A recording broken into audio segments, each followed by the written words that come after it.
一齊令呢一個阿波羅雪糕貴3倍。首先又係換包裝，將佢變咗深酒紅色、奶油同埋金色，令人聯想到高級傳統工藝。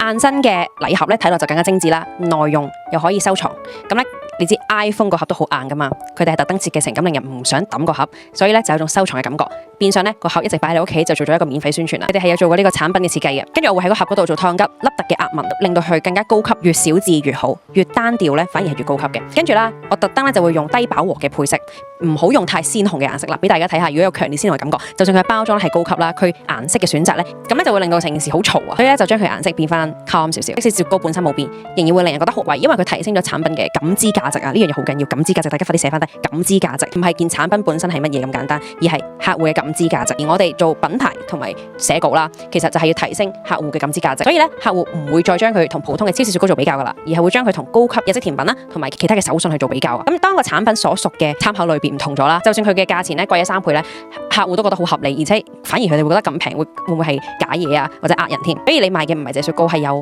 包裝、儀式感同埋一份值得送嘅禮物體驗。咁如果你都想學識點樣去重新包裝你自己嘅產品啦，或者你自己嘅 branding，去將你嘅 service 賣貴啲，令人印象深刻啲，留言包裝由我本書同埋2個 AI 工具開始。